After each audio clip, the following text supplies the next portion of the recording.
Welcome to Sasi media. அதாவது 1 hour எபிசோட விட அதுக்கப்புறம் லைவ் நைட்டுக்கு கிளம்புனுச்சு பாருங்கள். 2 மணி வரைக்கும் ஃபயராக போச்சு.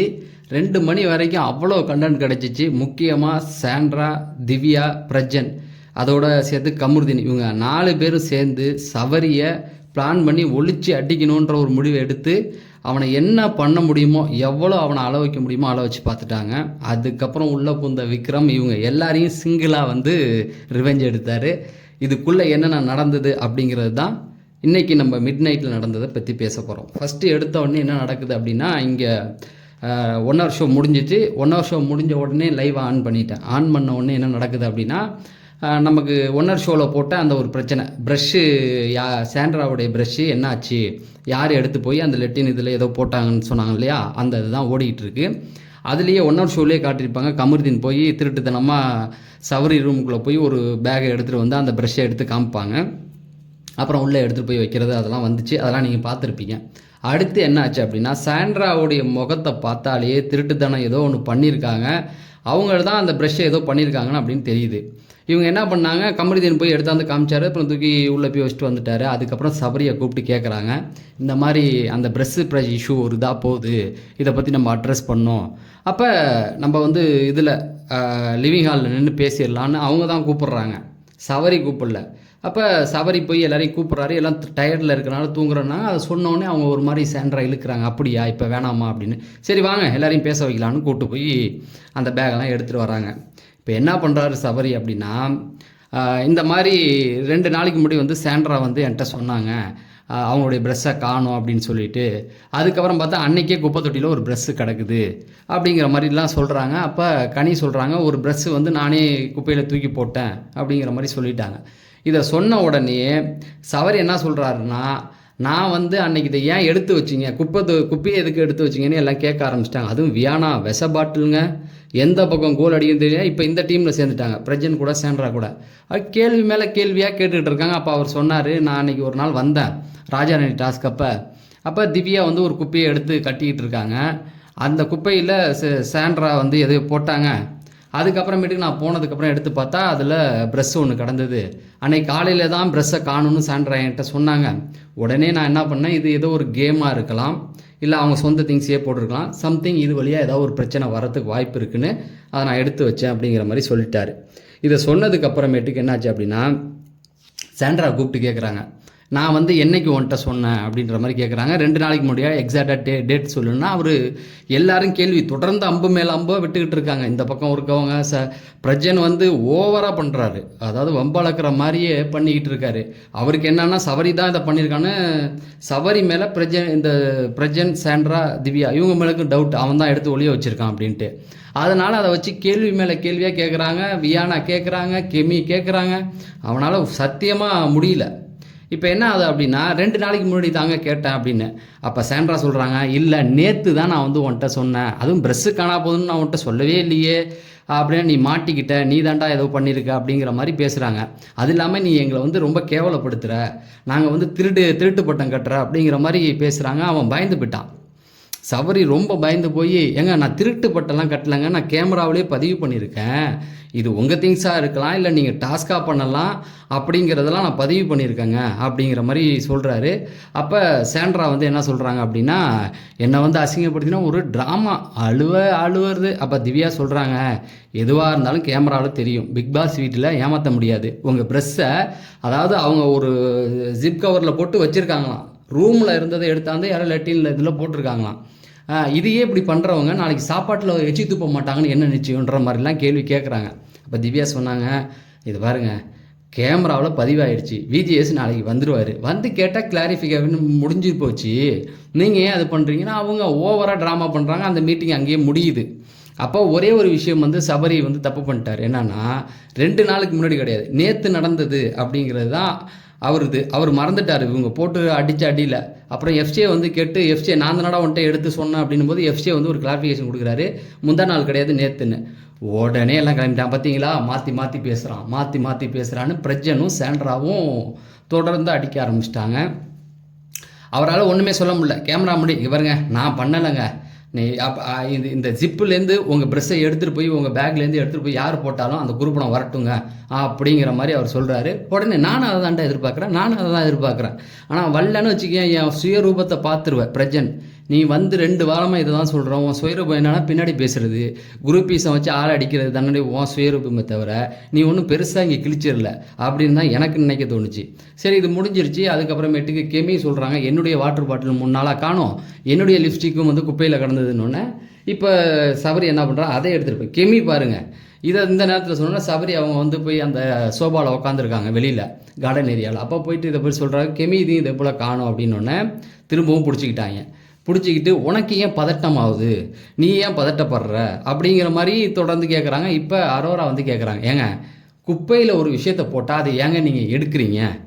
குப்பையில் நாங்கள் தூக்கி போடுறதுன்னா அதை யாரையும் எடுக்க மாட்டாங்கன்னு தானே போடுறோம், நீ ஏன் எடுக்கிற அப்படின்ற மாதிரி. அப்போ தெளிவாக சொல்கிறாரு, அதாவது திவ்யா வந்து பாத்ரூம் கிளீனிங் அந்த கிளீனிங் வேலையில் கிடையாது. ஆனால் திவ்யா வந்து கிளீனிங் வேலையில் இல்லாத ஒருத்தவங்க ஒரு பொருள் அந்த வேலையை ஏன் பார்க்குறாங்கன்னு எனக்கு ஒரு டவுட் வருது. உண்மை தானே, நியாயம் தானே? திவ்யா வந்து அவங்க வேலையை ஒழுங்காக பார்க்க மாட்டாங்க, அவங்க வந்து இன்னொருத்தவங்க வேலையை எதுக்கு பார்க்குறாங்கன்னு பார்த்தோன்னே எனக்கு டவுட்டு. அப்போ தான் நான் போய் அதை எடுக்கிறேன் அப்படிங்கிறதையும் தெளிவாக சொல்கிறாங்க. சரி, இருந்தால் என்ன, அது கேமராவில் சொல்லிட்டு போக வேண்டியதானே, இது எதுக்கு பார்த்தா இது ஒரு பிரச்சனையாக வரும்னு எனக்கு தோணுச்சு. அது எப்படி உங்களுக்கு முன்னாடியே பிரச்சனையாக வரும்னு திரும்ப ட்விஸ்ட் பண்ணி விட்றானுங்க. அப்போ ஒரு கட்டத்தில் இந்த சாண்ட்ரா என்ன பண்ணுறாங்கன்னா, அழுகுறான், எனக்கு அவமானமாக போச்சு, எனக்கு வெளியில் 2 குழந்தைங்க இருக்குது, ஏன் மற்றவனுக்குலாம் குடும்பம் கிடையாதா, அவனாம் குடும்பத்தை விட்டுட்டு தான் அனாதை பிள்ளைங்களா எல்லாம், என்னென்ன ட்ராமா, வெளியில் பார்த்தா என்ன, நான் ஒரு ஆக்ட்ரஸ், என்னை பார்த்தா வந்து செட்டிலெலாம் போனால் என்னை யார் மதிப்பா, நீங்கள் நடித்து நான் ஒன்று கூட பார்த்ததில்ல, சத்தியமாக சொல்கிறேன். நீங்கள் நடிகைன்னு நீங்கள் சொல்லி தான் நான் தெரிஞ்சுக்கிறேன், ஓகேங்களா? இவங்க என்ன சொல்கிறாங்க, கத்தி அழுகுறாங்க, கூப்பாடு போட ஆரம்பிச்சிட்டாங்க, எல்லாரும் ஒன்று கூட்டிட்டாங்க. உடனே சபரி ரொம்ப பயந்துட்டான். உண்மையாக சொல்கிறேன், சபரி வந்து போன வாரம் முன்னாடிலாம் பேசவே கிடையாது. அவன் ஒரு மிச்சர்னு நானே வீடியோ போட்டிருக்கேன். ஆனால் சும்மா இருந்த சபரியை அடித்து பெரியாள் ஆக்கி விட்டாங்க அப்படிங்கிறது தான். சபரியால் ஒன்றுமே பண்ணல. ஏங்க அவங்க அழுகுறாங்கங்க, எனக்கு ரொம்ப கஷ்டம். அவன் பயந்தாங்கொழி போல் அவன் அழுகுறாங்க, எனக்கு கஷ்டமாக இருக்குன்னா பிரஜனை போய் தடுக்கலை. திவ்யாவும் சொல்கிறாங்க, அக்கா நீங்கள் அழுவாதீங்க, கேமராவில் எல்லா ஃபுட்டேஜும் இருக்கும் வந்துரும்னு. அப்புறம் என்ன பண்ணாங்க, ஜெயில் வாசலில் கானா வினோத், ரம்யா, விக்ரம் எல்லாம் உட்காந்துருந்தாங்க. எல்லாம் கூப்பிட்டீங்க, வா ஓகே, நீ எதுக்கு விளக்கம் கொடுக்க போகிற, எதுக்கே நீ விளக்கம் கொடுக்க போகிற, அது கேமராவில் வரப்போகுது, நீ எதுக்கு பயப்படுற, உட்காரு. இல்லைங்க, அவங்க அழுகுறது எனக்கு ஒரு மாதிரி இருக்குங்க, அவங்க அப்படி நினைக்கக்கூடாங்க, நான் வந்து அவங்கள தப்பாக சொல்லிட்டேன்னு அழுகுறாங்கங்க, அவங்க அப்படி தான் சொல்லுவாங்க, நீ உட்காரு அப்படின்னும் போது அப்புறம் கூலாக வந்து எல்லாம் காம் டவுன் பண்ணி ரம்யா வந்து ரொம்ப சப்போர்ட் பண்ணாங்க. கெமி எல்லாம் உள்ளே உட்காந்துருந்தாங்க. இப்போ கெமி, பிரஜன், சாண்ட்ரா, கமருதீன் மாமாவால் தான் உள்ளே பார்த்துக்கிட்டு இருக்காரு. அதை சொல்கிறேன். அப்புறம் எல்லாம் உட்காந்து அங்கே ஒரு மீட்டிங். அவன் மாட்டிக்கிட்டான், பார்த்தியா, பச்சையாக மாட்டிக்கிட்டான். வினயா விஷ பாட்டில் உள்ளே வந்து, அவங்க அப்படி தான் பண்ணுறாங்க. எனக்கு டவுட் வந்துச்சுல, நான் கேட்டேன்ல, எதுக்கு 2 நாளைக்கு முடியும் உனக்கு இது இப்படி தெரியும் அப்படின்னு. நீ கேப்டனா உள்ளே நின்று பாரு, 10 பேர் கேள்வி கேட்கும்போது நீ பேசுறியான்னு. ஒருத்தன் உன்னை எழுத்து நின்று கேட்டால் நீ அழுகுற கேஸு. ஆனால் அந்த 10 பேர் அவனை அடித்தோம் அந்த இடத்துல வந்து சபரி அழக்கூட இல்லை, பரிதாபமாக இருந்தது. எனக்கு உண்மையாக சொல்கிறேன், போன வாரம்லாம் பண்ணதெல்லாம் நம்ம விமர்சனம் பண்ணியிருக்கோம். ஆனால் 10 பேர் சேர்ந்து ஒருத்தவனை இவ்வளோ அடிக்கும்போது நிதானம் தவறல. இப்போ சொல்கிறேங்க, நேற்று அவனை ரேங்கிங் டாஸ்கில் நிதானம் தெரியாமல் வார்த்தையை விடாமல் தெளிவாக நிற்கிறதுல ஃபஸ்ட்டு பொசிஷன் அவனை நிற்க வச்சாங்கல்ல, 100% உண்மை. ஏன்னா அந்த லைவ் பார்த்தவங்களுக்கு தெரியும் அவனை என்ன அடித்தாங்க. ஒரு வார்த்தை நிவாரணம் தரல, யாரையும் மரியாதை குறைவாக பேசலை, அந்த அளவுக்கு டீசெண்டாக. இதே விஷயத்தை கமருதீனுக்கோ வாட்டர் மிலனுக்கோ நடந்திருந்தான்னு வச்சுக்கோங்க, நம்ம கானா வினோத்துக்கே நடந்திருந்தா, பிரஜனுக்கு நடந்திருந்தா, இவனுங்களாம் வார்த்தையை விட்டுட்டு போயிருப்பானுங்க. ஆனால் அவ்வளோ டீசெண்டாக, அவ்வளோ என்ன பாயிண்ட்டை சொல்ல முடியுமோ எல்லாத்தையும் சொல்கிறாரு. யார்ட்டையுமே கோவப்படலை. அப்புறமேட்டு ஜெயில் வாசலில் உட்காந்து எல்லாம் சொல்லி அப்போ தான் கானா வினோத் சொன்னார், ஏங்க அவங்க என்ன சொல்கிறாங்க பார்த்தீங்கன்னா, என்ன சொல்கிறாங்கன்னா, இவன் தான் தப்பு பண்ணியிருக்கான், இவன் தான் திருடியிருக்கான். ஆனால் கானா வினோத் மேலே எனக்கு ரொம்ப கஷ்டம். அவர் நேற்றே சபரி சொன்னார், உங்ககிட்ட சொல்கிறேன், ப்ராமிஸாக சொல்கிறேன், வெளியில் சொல்லாதீங்கன்னு தான் கமருதீனையும் இவங்களையும் அழைச்சிட்டு போனாங்க. ஆனால் கானா வினோத் வந்து லூஸ் டாக் பண்ணிட்டார் கமருதீனோடு சேர்ந்து. கானா வினோத்துக்கு இது நல்லது கிடையாது, அவ்வளோதான் நான் சொல்லுவேன். அப்புறமேட்டுக்கு எல்லாம் உட்காந்து, இதை பாரு கேமராவில் பதிவாயிருக்கு, எல்லாம் வந்துடும், பார்த்துக்கலாம் விடு அப்படின்னு சொல்லி சமாதானப்படுத்திட்டு ரம்யா அதுக்கப்புறம் கனி 2 பேருமே வந்து பேசிக்கும்போது இவர் சொன்னார், அது என்ன நம்ம வினோத், உள்ள ஒருத்தன் ஜெயிலில் படுத்துக்கிட்டு இருக்கான், அவன் எல்லாத்தையும் பதிவு பண்ணி அடுத்த வாரம் பிரச்சனையை பண்ணுவான்னு அப்படின்னு சொன்னி எட்டி பார்த்தா வாட்டர் மிலன் எழுந்திரிச்சு, நான் இன்னும் தூங்கலை, முழிச்சிக்கிட்டு தான் இருக்கேன்னாரு. ஸோ ரொம்ப கலகலப்பாக ஃபன்னாக எடுத்துகிட்டு போனாங்க. அப்போ இந்த பக்கம் உள்ள என்ன மீட்டிங்னா, பார்வதி சபரி அடிக்கிறாங்களா, அவன் அப்படி தான்க்கா பண்ணுவேன், அவன் அப்படி தான் பண்ணுவான், எனக்கு தெரியுமே, அவனை நீங்கள் அடித்ததில் எனக்கு ரொம்ப சந்தோஷங்க்கா, என்னை எப்படியெல்லாம் கேப்டன் பதவியிலேருந்து தூக்குனடா நீ, நான் தானே கேப்டன் ஆகிருக்கணும். அவங்க வஞ்சத்தாங்க தீச்சுக்கிட்டு டபுள் கேம் ஆடுறாங்க. இவங்க இன்னொரு இடத்துல வேற ஒரு ட்விஸ்ட் பண்ணாங்க பார்வதி, அதையும் சொல்கிறேன். இது முடிஞ்சதுக்கப்புறம் என்னாச்சு அப்படின்னா, கெமி கிட்ட வந்து சொல்கிறாங்க, கெமி ஓம் பொருளை காணுன்னு சொல்லிட்டாங்களாமே, நீ என்னம்மா அப்படின்னோடனே, நான் அப்படியெல்லாம் சொல்லலைங்க, நான் வந்து என்னுடைய வாட்டர் பாட்டில் காணும், அப்புறம் கிடச்சிச்சின்னா அப்புறம் என்னுடைய லிப்ஸ்டிக் குப்பை தொட்டியில் யாரோ போட்டாங்க அப்படின்னு. அதை அவன் வந்து அங்கே வெளியில் சொன்னார் சபரி. அப்பயே சுபிக்ஷாவும் அரோராவும் சொல்லிட்டாங்க, அது காணா போலங்க, அது வந்து அவளுடைய பேக்லேயே எங்கேயோ ஒரு இடத்துல கடந்தது, அதை தான் எடுத்து கொடுத்தா எங்களுக்கு தெரியணும்னா. அப்போ சபரி வந்து மன்னிப்பும் கேட்டாப்புல. மன்னிப்பு கேட்டால் என் பதட்டத்தில் நான் அப்படி சொல்லிட்டாங்கன்ட்டாப்புல.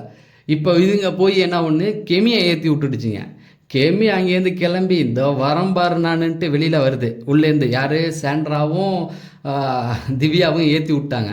நீயும் வந்து இதை தொலைச்சிட்டேன்னா, நான் தொலைக்கலைங்க, காணா போனது கிடைச்சிருச்சுன்னு சொன்னால் அவன் மாற்றி சொல்லிட்டான், நான் விடமாட்டேன்ட்டு வெளியில் வந்தோடனே வெளியில் வந்து சொன்னாப்புல சபரி, அம்மா நான் அப்படிலாம் சொல்லலை, நீ சொன்னதான் சொன்ன, உன் வாட்டர் பாட்டில் காணா போச்சு, கிடச்சிருச்சு, உன்னுடைய லிப்ஸ்டிக் ஏதோ வந்து குப்பை தொட்டியில் போயிடுச்சுன்னு சொன்னேன். அதுக்கப்புறம் அவங்க கரெக்ட் பண்ணி சொன்னாங்க, குப்பை தொட்டி இல்லை, நீ உன்னுடைய குப்பை மாதிரி ஏதோ ஒரு பாக்ஸ் வச்சுருக்க, அது குப்பை மாதிரி தான் கிடக்கு, அதுக்குள்ளேயே கிடந்ததுன்னு சொன்னாங்க.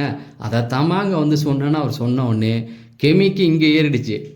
அப்பா விக்கல்ஸ் விக்ரம் ஒரு வேலையை பார்த்து விட்டார். என்னென்னா, அவங்க இவ்வளோ பேசுகிறாங்கல்ல, இந்த சண்டையில் என்ன நடந்துச்சு அப்படின்னா, சபரி ஒரு வார்த்தையை சொன்னார் சாண்ட்ரா திவ்யா கிட்டலாம். என்ன சொன்னார்னா, நீங்கள் சீக்ரெட் டாஸ்க் ஏதாவது பண்ணியிருப்பீங்கன்ற ஒரு டவுட்டில் தான் நான் எடுத்து வச்சேன்னாப்புல. ஓகேங்களா, அதாவது முதல்ல நடந்த சண்டையில், அதாவது இவங்க திவ்யா அழுகுறதுக்கு முன்னாடி. இப்போ இவங்க வராங்க, கெமி உள்ளே வந்து கேட்குறாங்க, நீ வந்து சொன்னியா சபரின்னொன்னே, இல்லைம்மா நான் அப்படி சொல்லலை அப்படின்னோடனே அவங்க புரிஞ்சுக்கிட்டாங்க அவருடைய நிலைமையை. ஏங்க 10 பேர் போட்டு அடித்தா அவன் என்னங்க பண்ணுவான் அப்படின்னு எல்லாம் சொன்னோன்னா, ஆமாங்க புரியுது. அப்போ தான் சொன்னாங்க, சீக்ரெட் டாஸ்க்குன்னு நான் சொன்னம்மா, சீக்ரெட் டாஸ்க் கூட அவங்க பண்ணியிருக்கலாம். இந்த திரும்ப அந்த பேச்சு எடுக்கிறாங்க எல்லாம். நான் என்ன நினச்சேன், நான் கேமராவில் என்ன பண்ணினா, அது அவங்க திங்ஸை வேணுக்குன்னு போட்டுடலன்னு சொல்லலை, அவங்க திங்ஸு தேவையில்லைன்னு தூக்கி போட்டிருக்கலாம், இல்லை சீக்ரெட் டாஸ்க் ஏதாவது ஒன்று பண்ணியிருக்கலான்னொன்னே. அப்போ கெமி ஒரு விஷயத்தை எடுக்கிறாங்க. ஏன்னா திவ்யாவுக்கு ஒரு டாஸ்க் ஒன்று கொடுத்தாங்க. அந்த டாஸ்க் என்னன்னா, அவங்க குழப்பம் விளைவிக்கணும் அப்படிங்கிறது தான் ராஜாராணி டாஸ்கில். ஆனால் அவங்க என்ன பண்ணிட்டாங்க, கெமிகிட்ட சீக்ரெட் டாஸ்க்குன்னு சொன்னாங்க. ரைட்டா, நான் அது மிட் நைட் வீடியோவில் ஒரு இதில் போட்டிருக்கேன். அப்போ கூட எனக்கு அது புரியல, என்ன சீக்ரெட் டாஸ்க்கு திவ்யாவுக்கு கொடுத்துருக்காங்களோன்னா. அப்புறம் கமெண்ட் செக்ஷனில் ஒருத்தவங்க சொன்னாங்க இல்லை அப்படின்ட்டு. அப்போ கெமிகிட்ட வந்து திவ்யா என்ன கன்வே பண்ணியிருக்கேன், சீக்ரெட் டாஸ்க்குன்னு. அப்புறம் அந்த சீக்ரெட் டாஸ்க் வச்சு வெளியிலேயே 2 பேரை வச்சோன்னே கெமி சண்டை போட்டு நான் அதை பண்ண மாட்டேன்ட்டாங்க. அப்போ அந்த பேச்சை விக்ரம் சார் எடுக்கிறாரு. இவங்க டாஸ்க்கு இல்லை, இப்போ சபரி வந்து ப்ராங்க் மாதிரி பண்ணியிருப்பாங்க, சீக்ரெட் டாஸ்க்காக கூட இருக்குன்னு அவர் சொல்லியிருக்கிறது கரெக்டு தானே. திவ்யா வந்து ஒரு டாஸ்க் அப்படி பண்ணாங்களோன்னா கெமிக்கு ஏறிடுச்சு. கெமி ஆமாம் என்கிட்ட சீக்ரெட் டாஸ்க்குன்னு சொன்னாங்க, அது சீக்ரெட் டாஸ்க்கே கிடையாதுங்க, எப்படிங்க கடை இருக்கணுன்னே. இங்கேருந்து கெமி உள்ளே போய் இவங்க என்ன நினச்சாங்க, கெமியை துருப்பு சீட்டாக வச்சு அவங்கள டைரெக்டாக அடிக்கலான்னு பார்த்தா, கெமி அங்கேருந்து கிளம்பி வந்து திவ்யாவை போட்டு பிளாஸ்ட் பண்ணிட்டாங்க. நீங்கள் வந்து என்கிட்ட சீக்ரெட் டாஸ்க்குன்னு தான் சொன்னீங்க, ஆனால் அது சீக்ரெட் டாஸ்க் கிடையாது, அப்போ அவர் கேட்டு சரிதானு போட்டு கத்த உடனே திவ்யாவுக்கு ஏறிடுச்சு. திவ்யா வந்து இதை யார் சொன்னா, ஏன்னா விக்ரம் தான் இதை சொல்லியிருப்பான், அவங்க பேசி சண்டை போட்டு போயிட்டாங்க, விக்ரம் தான் சொல்லியிருப்பானா, ஆச்சு பூச்சின்னு கத்திக்கிட்டு இருந்தாங்க. அவனுக்கு வந்து தைரியம் இருந்தால் நேரில் வந்து பேச சொல்லுங்கள், ஆனால் பெரிய ஆளா அப்படி இப்படிலாம் கத்திக்கிட்டு இருந்தாங்க. உடனே அந்த நேரம் பார்த்து பேட்டரி வந்துடுச்சு. சுபிக்ஷா வந்து அதை எடுக்க வந்தாங்க. அவங்க ஜெயில் வாசலில் தான் உட்காந்துருந்தாங்க. அப்புறம் எடுக்க வந்தவங்கள்ட்ட இப்போ கெமிகிட்ட இப்போ இங்கே என்ன பிரச்சனை போயிட்டுருக்கு, கெமிகிட்ட இந்த மாதிரி மாற்றி சொன்னது யார், விக்ரம் தானான்னு கேட்டாங்க. அவங்களும் ஆமான்ட்டாங்க. அவருக்கு அறிவு இருக்கா, என்கிட்ட நேராக வந்து பேச சொல்லுங்கள், இப்படி பின்னாடி பேசுகிறதுலாம் தைரியம் இல்லை அப்படின்னோடனே சத்தம் ஓவராக போட்ட உடனே விக்கல்ஸ் விக்ரம் அப்படியே எட்டி பார்த்தாரு, ஏதோ சத்தம் வருது என்ன அப்படின்ட்டு பார்த்துட்டு. அப்புறம் சுபிக்ஷா வந்தோடனே என்னம்மா அப்படின்னா, இல்லைண்ணா உங்களை தான் கத்திக்கிட்டு இருக்காங்க, என்கிட்ட கேட்டாங்கண்ணா யார் இதை சொன்னா, விக்ரமானா, ஆமான்னு நான் சொன்னேன்னா, இதோ போகிறேன் அப்படின்ட்டு ஏஞ்சி வந்தாப்புல. வந்துட்டு திவ்யா அங்கே நின்னாங்க. என்ன திவ்யா மூஞ்சிக்கு நேராக பேசணும்னு சொன்னீங்களாமே என்ன அப்படின்னாரு. நான் உங்ககிட்ட அவர் அப்படியே ஆடிக்கிட்டே கேட்டேன், அவர் வழக்கமாக ஆடுவாப்புல அந்த மாதிரி ஆடிட்டு, நான் உங்கள்கிட்ட பேச வரும்ல, இல்லை மூஞ்சிக்கு நேராக பேசணும்னு சொல்கிறீங்க, எதுக்கு இப்போ திரும்பி போகிறீங்க, நான் பேச உங்கள்கிட்ட விருப்பம் இல்லையா, அப்படியா, ஆஹா ஓஹோ அப்படின்ட்டு அவர் ஆட ஆரம்பிச்சிட்டாரு. திரும்பவும் அவங்கள்ட்ட வந்து வாங்க பேசணுன்னா வாங்க, உங்கள்கிட்ட பேசுறது அப்படியா போய்க்கிங்க, இதெல்லாம் சரி கிடையாது, சரியில்லை, நான் அப்படி தாங்க, நான் அப்படி தான் ஆடுவேன், இப்படி தான் ஆடுவேன், அப்படி தான் ஆட ஆரம்பிச்சிட்டாரு. உடனே அவங்க கோச்சிக்கிட்டு போயிட்டாங்க. இவர் வெளில போயிட்டாப்புல. வெளில போயிட்டு திரும்ப சுபிக்ஷா கெமிகிட்ட நடந்ததை டிஸ்கஸ் பண்ணுறாங்க. இங்கே ஒரு கேங் சேர்ந்துருச்சு. உடனே சாண்ட்ரா அங்கேருந்து வந்து பிரஜனும் சாண்ட்ராவும் அது வரைக்கும் உள்ளே போகல. விக்கல்ஸ் இருக்கிற வரைக்கும் உள்ளே போல். அதுக்கப்புறமேட்டுக்கு அவர் மார்க்கிங் தான் பண்ணுறாரு உங்களை. ஆமாம் திவ்யா, ஆமாம் மார்க்கிங் தானே. இப்போ அவருடைய ஃபேஸ் வெளில வந்துருச்சா பார்த்தீங்களா? எல்லாம் என்னமோ நீங்கள்லாம் வந்து தான் அவங்க ஃபேஸ் வெளியில் வந்த மாதிரி. அதெல்லாம் ஒன்றும் கிடையாது. அப்போலேருந்து இப்படி தான் இருக்குது. ஒரு நாள் இந்த பார்வதி சொல்லலாம், பார்வதியால் அவருடைய ஃபேஸ் வந்துச்சுன்னு சொன்னால் ஓகே. இவங்க வந்து தான் இப்போ வீட்டை வந்து புரட்சியாக நடத்திட்டாங்க. ஒன்றுமே கிடையாது. சரி, இன்னொன்று விஷயம் சொல்கிறேன். இப்போ என்ன பண்ணுச்சு, உடனே இவங்க பேசிக்கிட்டு இருக்கும்போது சத்தம் ஜாஸ்தியாக இருந்ததா இவங்க என்ன சொல்கிறாங்க, ஏற்றி விட்டுருக்காங்க. கம்முடுதலாம் நான் ஒன்றா போய் கேட்கவா? வேணாம் அவன்லாம் அந்த மாதிரி தான் தெரிஞ்சு போச்சு இல்லை, அப்புறம் என்ன அப்படின்ற மாதிரி கம்முடுனுக்கு வீரம் வருது. டேய் அவன் விக்ரம் வந்து உள்ள அவ்வளோ டான்ஸ் ஆடி கத்தி கலாச்சப்பெல்லாம் நீங்கள் 2 பேரும் அமைதியாக இருந்துட்டு இப்போ போனதுக்கப்புறம் பொட்டச்சி மாதிரி சிண்டு முடிச்சு விட்றாங்க. அவனும் பிரச்சனை, அவன் சிண்டு தான் வச்சுருக்கான் ஆல்ரெடி ஆள். இப்போ திரும்பவும் உள்ளே வந்தார். உள்ளே வந்துட்டு பேசலாமா அப்படின்னும்போது திரும்பவும் வந்து நின்று அப்படியே ஆடிட்டு நல்லா பேசவே இல்லை. உடனே பிரஜனை கூப்பிட்டு இதை பாருங்களேன், உங்களை பற்றி அவங்க சொல்லவே இல்லை, உங்களுக்கு எப்படி தெரியும் அப்படின்னா சுபிக்ஷா சொன்னாங்க. யார் சொன்னது? என் தங்கச்சி தான் சொன்னான். அப்பா உங்கள் தங்கச்சி தான் சொன்னாங்களா அப்படின்னு சொல்லி இவர் பிரச்சனை கேட்டார்ல. அங்கேருந்து திவ்யா உள்ளே வந்து ஆமாண்டா என் தங்கச்சி தான் பேசுனான்னு நீ சொல்கிறா, என்ன நடக்குதுன்னு பார்க்கலாம். குருபீசன் கேட்டால் ஆமாம் குருபீசன் சொல்கிறா பார்த்துக்கலாம் அப்படின்னு சொன்னோன்னே நாங்கள் சொல்லலை, அவங்க தான் சொன்னான். நீ ஆம்பளையாக இருந்தால் நேராக பேசு, எதுக்கு இப்படி பொட்டச்சி மாதிரி பேசுகிற? அதுக்கப்புறமேட்டுக்கு என்ன பண்ணிட்டாரு இவர் பிரஜன் வந்து சொன்னார், நம்ம பேசணுன்னா பேசலாம் பிரதர், எனக்கு ஒன்றுனா பேசுங்க.